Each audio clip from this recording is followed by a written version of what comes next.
कवि सम्मेलन देख देख के घर की शीला देवी को शेर व शायरी का बुखार चढ़ गया था। अब वो सीधे मुंह किसी को जवाब ही नहीं देती थी।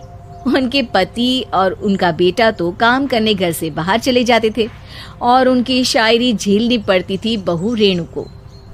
अब सास बोलती नहीं, अर्ज करती थी, संदूक पे रखी संदूक, संदूक में रखे झुमके, बहू झुमके निकाल के दे मेरे, कहाँ लगा रही है ठुमके। माँ जी, झुमके तो आपके निकाल दूंगी मैं, लेकिन आपके दिमाग से ये शायरी का भूत कैसे निकलेगा? छोटे लोग नहीं समझेंगे, शायरी है शौक बड़ा, तू अपने काम से काम रख, मेरे काम में मत टांग अड़ा। शौक अलग बात है, लेकिन हर चीज में अपना शौक डाल देने से जग हंसाई हो सकती है सासू माँ।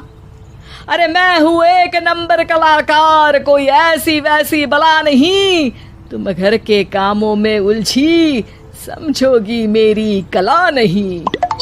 ठीक है माँ जी, आप नहीं समझती तो कोई बात नहीं, लाओ मैं आपके झुमके ही निकाल कर दे देती हूँ। बहू सास के झुमके निकाल कर देती है और वहाँ से चली जाती है। शाम को बहू अपने पति से शिकायत करती है, सुनिए जी, आप माँ को कुछ समझाते क्यों नहीं? अरे क्या समझाना है माँ को? अरे अपनी शायरी थोड़ी कम करे ना। अरे तुमको उनकी शायरी से क्या दिक्कत है?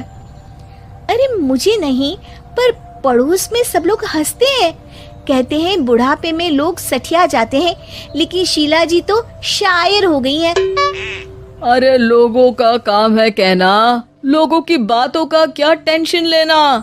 अरे वाह, मैंने भी शेर कह दिया, वाह वाह वाह वाह। देख लो, तुमसे किसी ने कहा नहीं और तुम्हारे सामने कोई माँ की बुराई नहीं करता तो तुमको फर्क नहीं पड़ रहा। अरे तुम खामखा की बात का बतंगड़ बना रही हो। चलो चाय बना कर ले आओ मेरे लिए, साथ पियेंगे, कोई ढंग की बातें करेंगे। रेणु चाय बनाने लगती है। पहले वो अपने पति को चाय देती है, फिर सास को और आखिर में अपने ससुर को।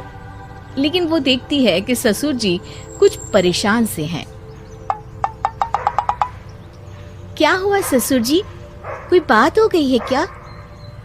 अरे तेरी सास बात बात पे शायरी करती है। कल मैंने पूछा कि खाना खाया तो तेरी सास ने क्या जवाब दिया पता है?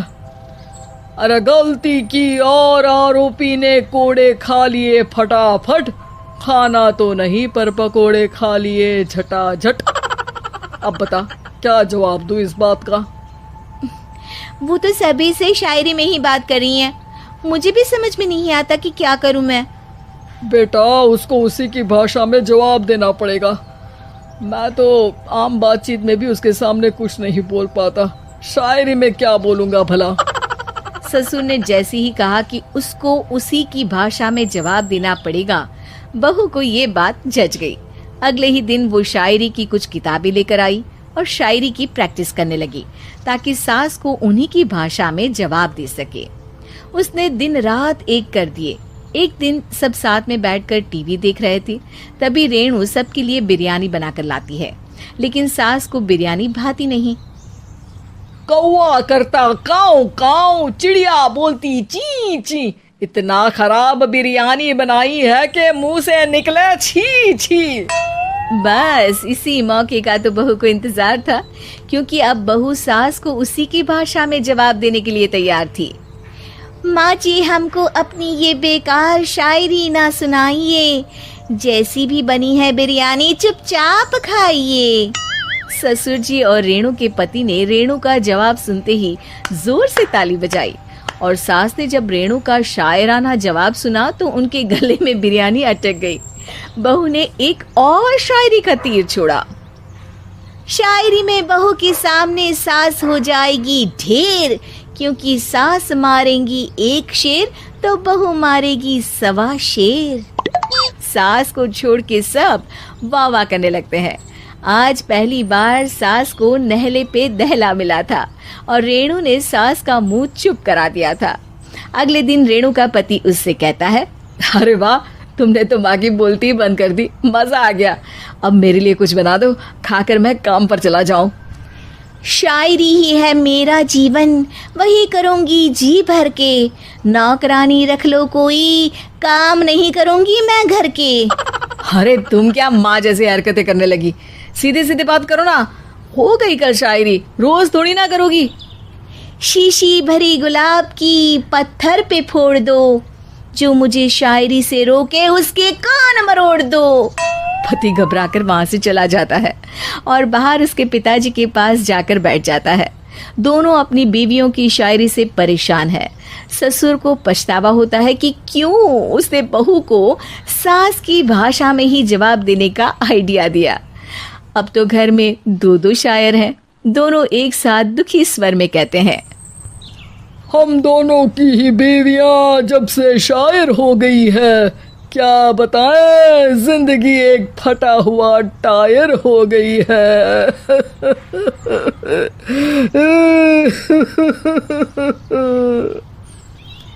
हम दोनों की ही बीवियां जब से शायर हो गई है, क्या बताए जिंदगी एक फटा हुआ टायर हो गई है।